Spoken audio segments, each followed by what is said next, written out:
नमस्कार दोस्तों, स्वागत है आपका अपने चैनल वृद्धि क्लासेस में।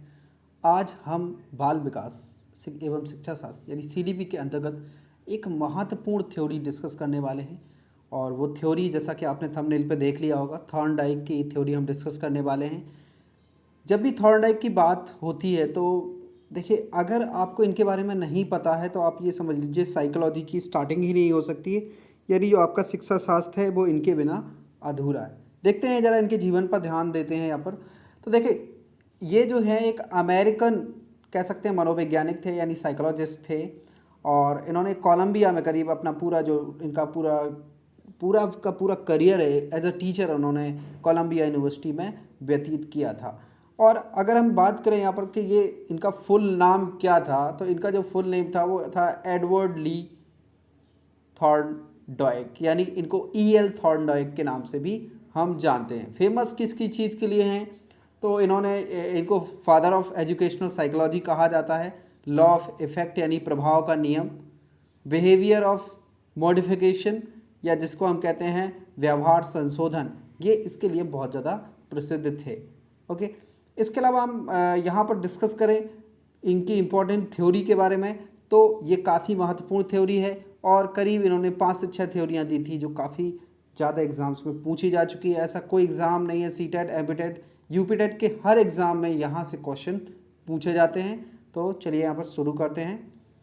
देखिए, इन्होंने मुख्यतः 3 नियम दिए थे। पहला नियम है तत्परता का नियम, अभ्यास का नियम और प्रभाव का नियम। इनको हम जरा यहाँ पर शॉर्ट में समझ लेते हैं, इनके नाम से ही वैसे क्लियर हो रहा है।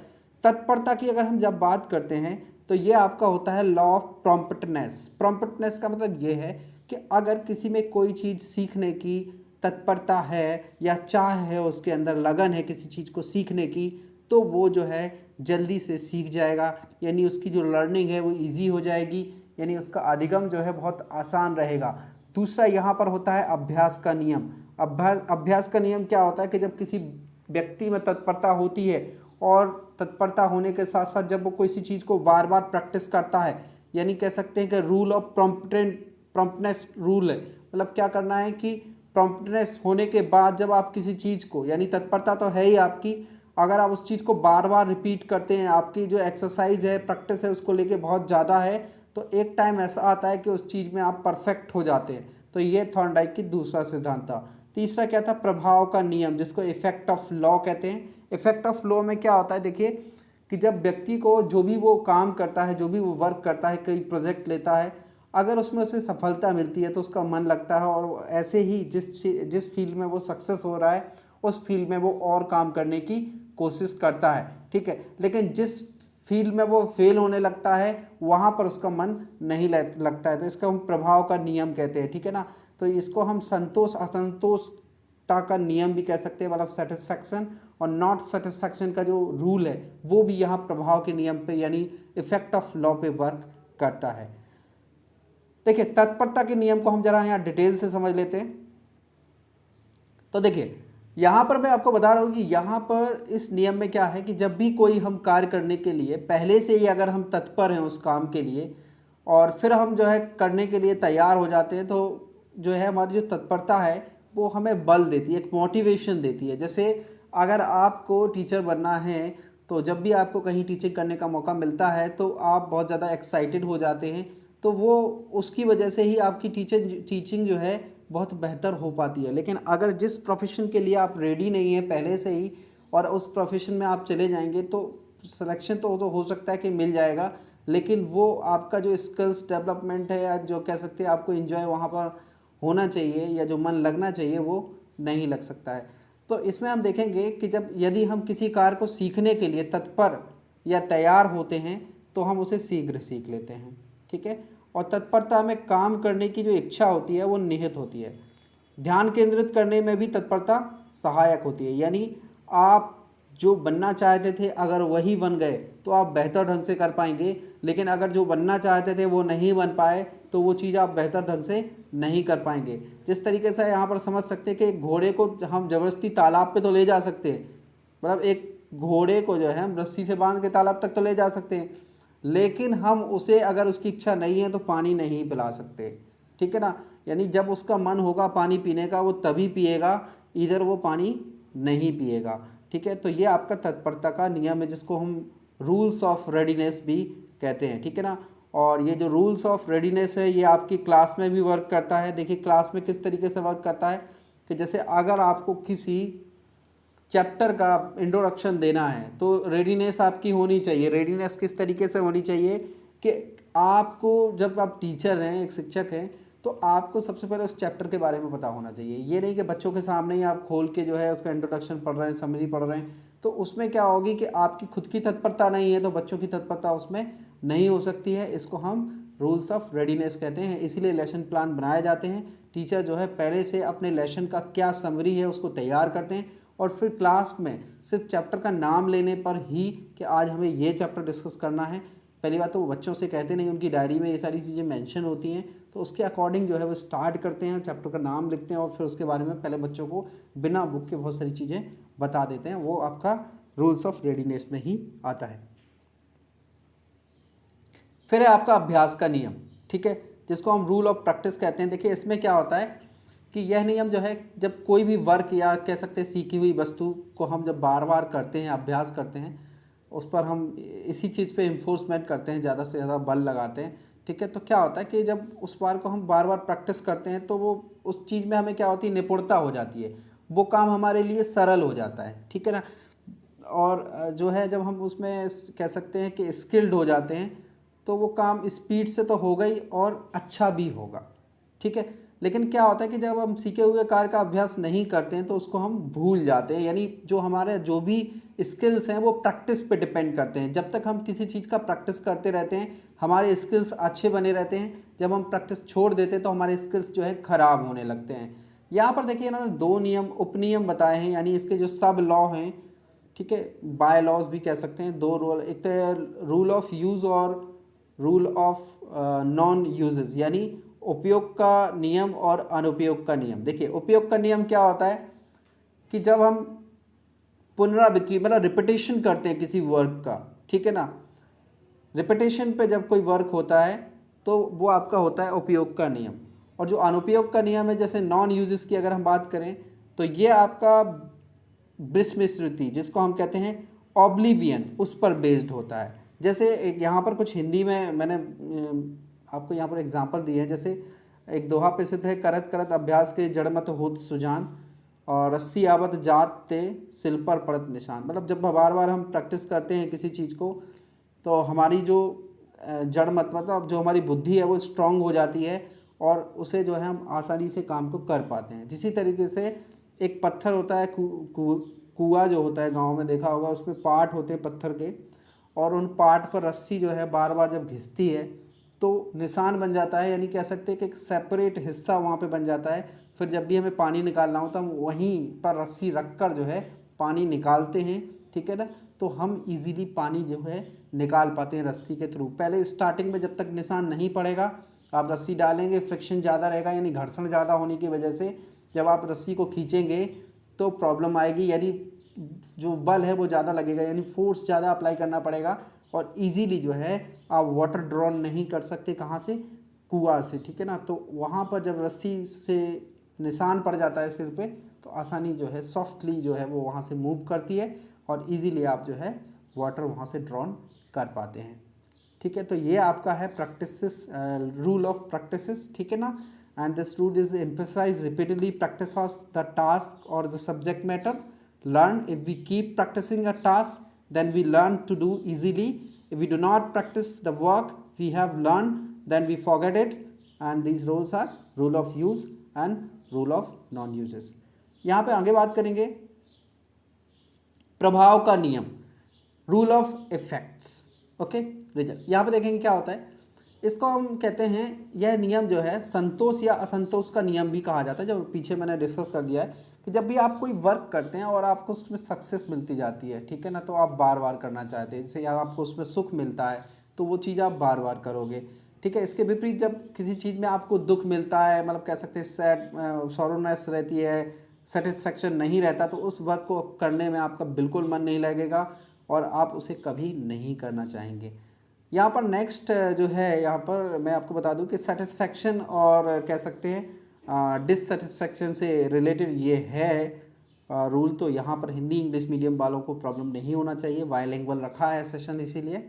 आगे बात करेंगे यहाँ पर थॉर्नडाइक के सीखने का सिद्धांत क्या है, जिसको हम प्रयत्न या भूल यानी ट्रायल एंड एरर थ्योरी कहते हैं। इसमें क्या होता है समझते हैं। देखिए थॉर्नडाइक की जो सीखने का सिद्धांत है वो क्या कहता है, यहाँ पर समझ लीजिए।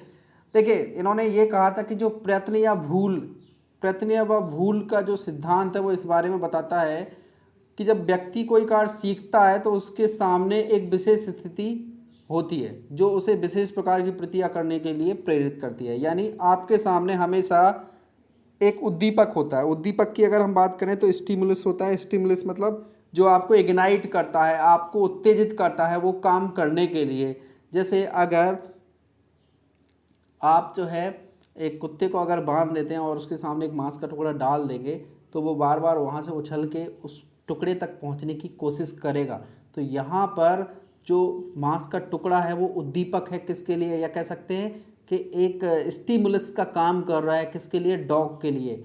और वहाँ पर जो डॉग उछल रहा है वो उसका रिस्पॉन्स है, उसकी प्रतिक्रिया है किसके प्रति, मांस के टुकड़े के प्रति। ठीक है, तो उद्दीपक क्या होता है, किसी भी घटना में या किसी भी कार्य में एक उद्दीपक होना बहुत ज़रूरी है। अगर स्टिमुलेशन जितना अच्छा होगा यानी इग्निशन जितना अच्छा होगा, वर्क उतनी आसानी से बार बार प्रैक्टिस करने पर हो जाता है। ठीक है, इसमें क्या होता है कि एक विशिष्ट उद्दीपक जो होता है जिसको हम कहते हैं स्टिमुलस, वो क्या करता है, एक रिस्पॉन्स करता है यानी अनुक्रिया करता है, और उनके बिटवीन क्या होता है, एक रिलेशन बन जाता है, और उससे जो है उद्दीपक अनुक्रिया संबंध कहते हैं, यानी एसआर थ्योरी भी हम इसी को कहते हैं, जिसको ट्रायल एंड एरर सिद्धांत कहते हैं। उसी से जो हमारा बनता है, जब क्या होता है कि स्टिमुलस में और रेस्पॉन्स में एक रिलेशन बन जाता है तो उसको हम एसआर थ्योरी भी कहते हैं। ओके, तो ये आपका था सीखने का और भूलने का, या प्रयत्न या भूल सिद्धांत भी इसको हम कहते हैं। यहाँ पर देखिए कुछ अन्य नाम हैं, इनकी थ्योरी थी जिनमें हम डिस्कस करेंगे। उद्दीपन अनुक्रिया सिद्धांत जिसको एसआर थ्योरी कहते हैं, प्रयास एवं त्रुटि सिद्धांत जिसको हम ट्रायल एंड एरर थ्योरी कहते हैं, फिर है संयोजनवाद जिसको हम यहाँ पर इंग्लिश में समझ लें तो ज़्यादा बेहतर रहेगा हमारे लिए, वो होता है हमारा कंजक्टिविज्म। ओके, यानी कंजक्शन से ये वर्ड बना है संयोजनवाद, यानी कंजक्शन की दो चीज़ों का मिलना। अधिगम का बंध सिद्धांत जिसको हम कहते हैं बाइंडिंग प्रिंसिपल ऑफ लर्निंग, ये वर्ड देखिए बहुत ज़्यादा ध्यान से समझ लीजिए, इस पे बेस्ड क्वेश्चन आते हैं और इस सेशन में कि लास्ट में भी मैंने क्वेश्चन रखे हैं तो बड़े ध्यान से समझ लीजिए।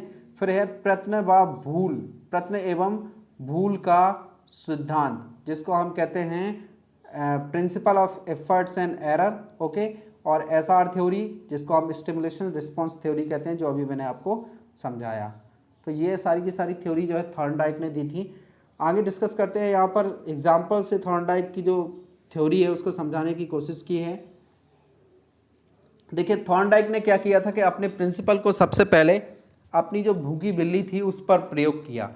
उस पर प्रयोग कैसे किया कि जो उनकी बिल्ली थी भूखी, उसको एक पिंजरे में बंद कर दिया। ये पिंजरा आपको स्क्रीन पर दिखाई दे रहा है, और इसमें क्या किया कि इसके गेट पर, जैसे इस तरीके से एक पिंजरा था, यहाँ पे गेट लगा हुआ था, और गेट जो है एक थ्रेड से बंधा हुआ था, और यहाँ पर एक लीवर लगा दिया। ठीक है, लीवर आप जानते हैं, साइंस में आपने पढ़ा होगा, लीवर एक उत्तोलक जिसको कह सकते हैं। बिल्ली यहाँ कहीं बंधी हुई थी। ठीक है, तो क्या था कि जब अगर लीवर पे वो पुश करती तो पिंजरा खुल जाता, आसानी से निकल जाती। अब इन्होंने क्या किया कि जो है बिल्ली को पिंजरे में बंद रखा और पिंजरे के बाहर एक मांस का टुकड़ा डाल दिया। तो बिल्ली ने उसको देखा, भूखी थी बहुत ज़्यादा, तो उसने कोशिश की कि पिंजरे से बाहर निकल के उस मांस के टुकड़े को खा ले, लेकिन पिंजरा बंद था तो कैसे खा सकती थी। लेकिन वहाँ पर एक चीज़ रखी हुई थी।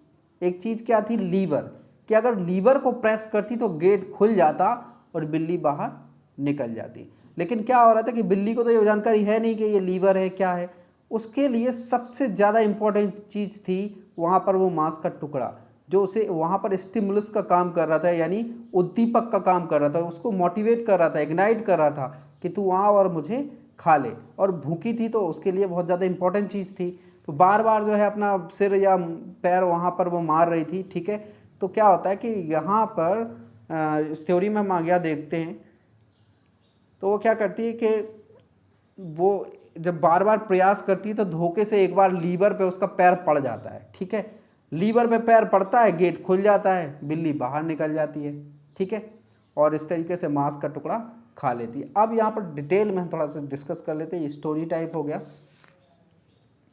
यहाँ पे देखिए थॉर्नडाइक ने क्या किया कि अपनी भूखी बिल्ली को जो है एक पिंजरे में बंद कर दिया, ठीक है, उसको हम पजल बॉक्स कहते हैं, ठीक है, और पिंजरे के बाहर जो है एक मछली का टुकड़ा या मांस का टुकड़ा रख दिया और एक लीवर का बटन उसमें लगा हुआ था जिसको दबाने से दरवाज़ा खुल जाता था। अब देखिए क्या हुआ कि भूखी बिल्ली ने भोजन मछली का टुकड़ा प्राप्त करने व पिंजरे से बाहर निकलने के लिए बहुत सारे त्रुटिपूर्ण प्रयास किए। त्रुटिपूर्ण मतलब एररफुल, मतलब कुछ हो ही नहीं रहा था, बार बार प्रयास कर रही थी।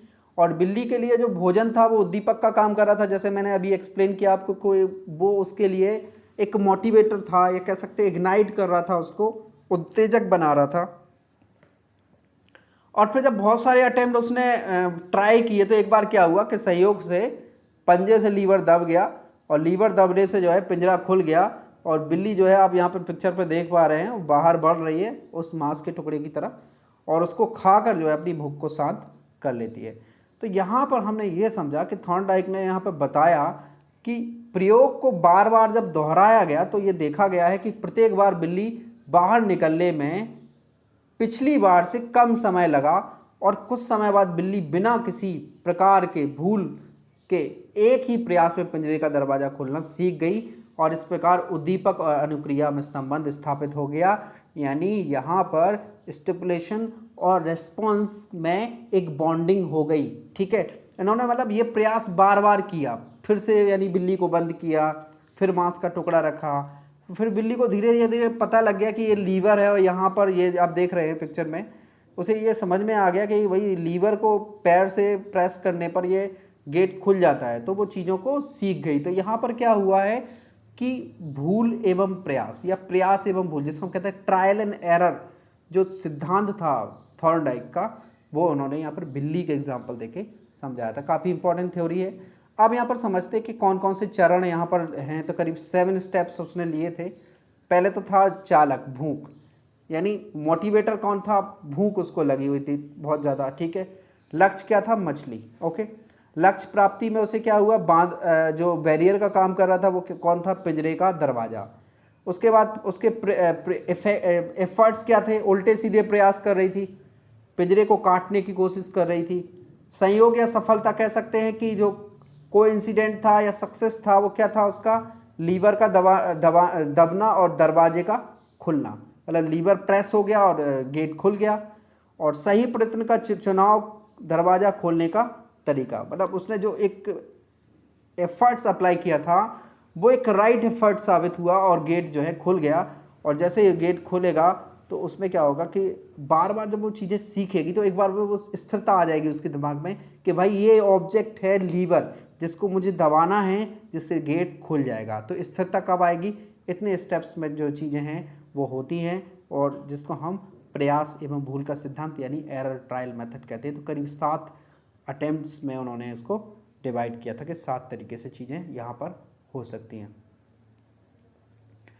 इस नियम को इन्होंने 2 पार्ट में डिवाइड किया, एक है मुख्य नियम और एक है गौड़ नियम, ठीक है। मेन रूल और सेकेंडरी लॉ जिसको हम कहते हैं, ठीक है। उन्होंने बताया था कि सीखने के 2 भागों में लर्निंग होती है, ठीक है ना। एक तो मतलब जो मुख्य नियम है उससे सिखा सकते हैं आप कोई भी चीज़ किसी को, और दूसरा सेकेंडरी रूल जिसको हम कहते हैं अल्टरनेटिव मेथड, उससे चीज़ों को सिखाना आसान किया जा सकता है। अब यहाँ पर सेशन में कुछ इंपॉर्टेंट क्वेश्चंस हैं, उन पर हम ध्यान रखेंगे और समझेंगे कि क्या चीज़ें हैं, ठीक है।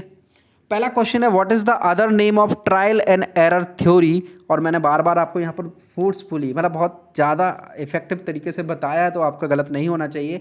यानी आपको बताना है कि जो भूल एवं प्रयास थ्योरी है, आज हिंदी में नहीं हो पाया, इंग्लिश में है सेशन थोड़ा सा क्वेश्चन, तो हिंदी मीडियम वाले ध्यान से सुनते चले। क्वेश्चन ये है कि भूल एवं प्रयास विधि का दूसरा नाम है स्टिमुलस रिस्पॉन्स थ्योरी, उद्दीपक प्रतिक्रिया theory, class condition theory, operant conditioning theory, none of the above. तो हमें पता है यहाँ पर कि ट्रायल एंड एरर में कौन सी थ्योरी काम कर रही थी, एसआर थ्योरी काम कर रही थी, जिसको हम यहाँ पर स्टिमुलस रिस्पॉन्स थ्योरी कहते हैं। तो पहला आंसर सही हो जाएगा। नेक्स्ट क्वेश्चन की तरफ बढ़ते हैं। यहाँ पर कहा गया आपसे the law of learning is given by Pavlov, Thorndike, Skinner, Kohler. यानी जो सीखने का सिद्धांत है वो किसने दिया? अभी हम बात किसकी कर रहे थे? थॉर्नडाइक की, ठीक है।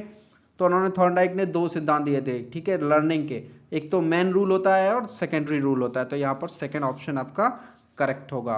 नेक्स्ट क्वेश्चन की तरफ बढ़ते हैं, जहाँ पर आपसे कहा गया है how many primary law of learning given by Thorndike. तो देखिए थॉर्नडाइक ने 3 सिद्धांत दिए थे, तत्परता का नियम, प्रयास का नियम और प्रभाव का नियम। यानी लॉ ऑफ प्रॉम्प्टनेस और rule after promptness and law of effectiveness. Okay, तो यहाँ पर आंसर आपका क्या होना चाहिए?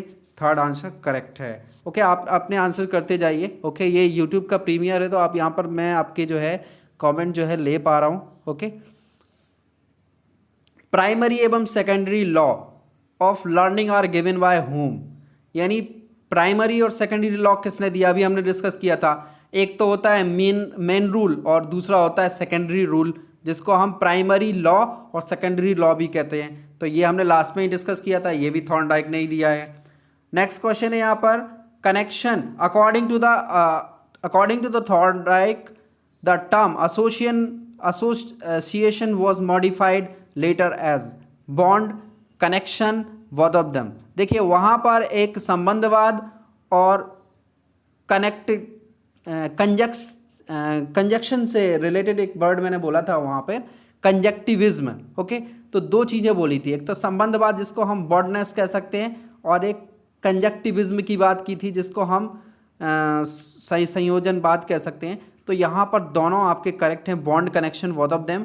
तो ये आपके दोनों सही हैं, यानी बोथ ऑफ देम सही होगा।